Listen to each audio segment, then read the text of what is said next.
To more secular politics, how sick is Labor's campaign of lies?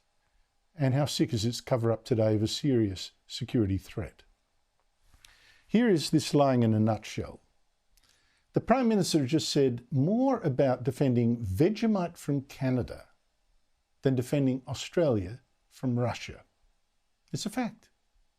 Yesterday, the Prime Minister boasted he just got Canada to let a cafe there sell Vegemite, despite it having too much vitamin B. The Australian cafe owner, Leighton Walters, can once again have Vegemite back in his cafe. But today, Anthony Albanese pretended we didn't face a much bigger danger than a Canadian ban on Vegemite. Pretended again there's nothing to these fears, that Russia is building military ties with Indonesia, including joint naval exercises, including even a joint satellite launch base, with Russia's ambassador in Indonesia even telling Australia now to butt out, that we were the real reason. We were the real menace in the region, and we had no cards to play. Even worse, Albanese today pretended it was not true, that Russia had indeed asked for a base in Indonesia for its air force. And he even covered up that fact by refusing to allow the Liberals to get a briefing from our security agencies on it. They raised issues about briefings. I'm waiting for them to ask for a briefing on who faked the moon landing. And yesterday, Albanese's attack dog, Minister Murray Watt, even lied here on Sky News, claiming flat out that Russia, they hadn't asked Indonesia for a base for its warplanes. They might as well ask for a briefing on the Loch Ness Monster. This is something that doesn't exist. Are you saying there wasn't a request? There is no proposal from Russia to have a base anywhere in Indonesia in the way that Peter Dutton and his colleagues have been claiming over the last couple of weeks. Now, Watt today didn't repeat that lie when asked, and Albanese dodged questions about that lie, even pretended that simply to ask a question about the Russian request, that was unpatriotic, was pro-Russian. Do you know if Moscow made an approach to Indonesia?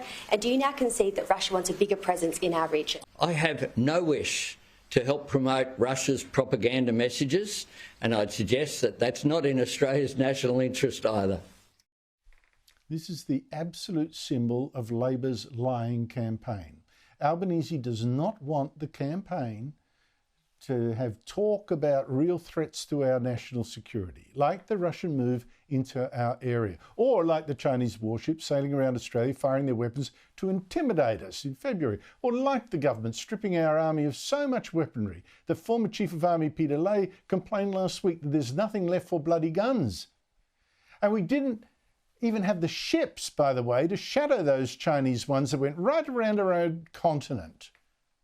Albanese doesn't want to talk about any of that, about how it's been weak on defence, has crawled to China, is now crawling to Russia, covering up for it.